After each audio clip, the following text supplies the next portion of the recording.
Hi, இந்த வீடியோவில் அரசின் வருவாய் ஆதாரங்களை பற்றி பார்க்கலாம். வருவாய் ஆதாரங்களை வந்து 2 வகையாக பிரிக்கலாம். வரி வருவாய், வரியற்ற வருவாயின்ட்டு.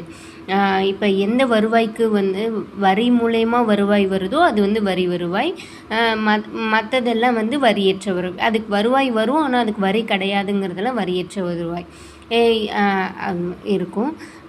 ஆக்சுவலி வந்து இது வந்து நேர்முக வரி, வரி வருவாயில் வந்து 2 இருக்குது.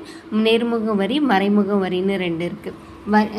வரி விதிப்புங்கிறத வந்து 3ஆக பிரிக்கலாம். விகிதாச்சார வரி விதிப்பு, வளர்வீத விதிப்பு, தேய்வு விகிதாச்சாரம்னா எல்லாருக்கும் சமமான வரி. இப்போ நம்ம ஒரு ஷர்ட் வாங்க போகிறோன்னா, எனக்கு ஒருத்தவங்க வந்து அவங்களுடைய வருமானம் வந்து அதிகமாக இருக்கலாம், இல்லை கம்மியாக இருக்கலாம், இல்லை அந்த மாதிரிலாம் பார்க்காம எல்லாருக்கும் ஒரே மாதிரி சமமான வரி, அதுதான் விகிதாச்சார வரி. வளர்வீத விகிதிக்கு எக்ஸாம்பிள் பார்த்தோன்னா, வருமானம் உயர்ந்துச்சுன்னா வரியும் உயரும். ஃபார் எக்ஸாம்பிள் வந்து நம்ம இன்கம் டேக்ஸ் கட்டுறோம்ல, அது வந்து வளர்விகித விதி. தேய்வித விதி அப்படியே ஆப்போசிட்டில், வருமானம் குறைஞ்சிருக்கும் ஆனால் வரி அதிகமாக இருக்கும்.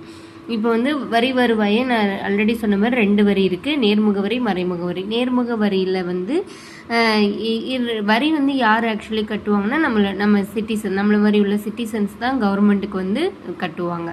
இப்போ நேர்முக வரி வந்து நம்ம டைரெக்டாக கவர்மெண்ட்டுக்கு செலுத்தணும்னா அது நேர்முக வரி. மறைமுக வரினா நம்ம வந்து ஒரு தேர்ட் பார்ட்டிக்கு பே பண்ணுவோம், தேர்ட் பார்ட்டி வந்து கவர்மெண்ட்டு பே. அதாவது இப்போ நம்ம ஒரு ஷர்ட் வாங்குகிறோம் அப்படின்னா நம்ம வந்து அந்த கடைக்கு பே பண்ணுவோம், அந்த கடை வந்து கவர்மெண்ட்டுக்கு பே பண்ணும், அது வந்து மறைமுக வரி. நேர்முக வரினா நம்ம நேராக கவர்மெண்ட்டுக்கே பே பண்ணுவோம். ஃபார் எக்ஸாம்பிளுக்கு என்னென்ன இதெல்லாம் நேர்முக வரியில் வருதுன்னா, இன்கம் டேக்ஸு, கார்பரேட் டேக்ஸு, முன்னாடி கிஃப்ட் டேக்ஸ்னு ஒன்று இருந்தது, இப்போ கேன்சல் பண்ணிட்டாங்க. Wealth tax, capital gain tax, security transaction tax, இதெல்லாம் வந்து நேர்முக வரி. மறைமுக வரினா இப்போ ஒன்றா கொண்டு வந்துட்டாங்க ஜிஎஸ்டின்னு.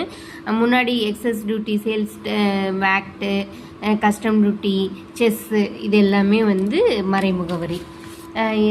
இதில் வந்து இன்கம் டேக்ஸுங்கிறது வந்து சென்ட்ரல் கவர்மெண்ட்டுக்கு உள்ளது தான்.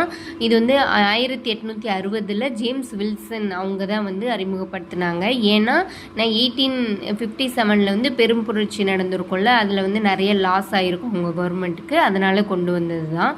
இன்கம் டேக்ஸ் ஆக்ட் வந்து எப்போ கொண்டு வந்தாங்கன்னா 1961. கார்பரேட் டேக்ஸ் அப்படிங்கிறது வந்து என்னென்னா, ஒரு கார்பரேட் வந்து அவங்களுடைய ப்ராஃபிட்டில் கட்டுற டேக்ஸ் தான் வந்து கார்பரேட் டேக்ஸ். இது வந்து 2 விதமாக இருக்குது.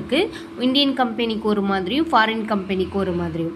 மறைமுக வரியில் வந்து கலால் வரி, அதாவது உற்பத்தி வரி, எக்ஸஸ் டியூட்டின்னு சொல்லுவாங்க, இதுவும் சென்ட்ரல் கவர்மெண்ட்டுக்கு தான். கஸ்டம் டியூட்டி வந்து அதாவது இறக்குமதி வரி, இதுவும் சென்ட்ரல் கவர்மெண்ட்டுக்கு தான். Sales tax,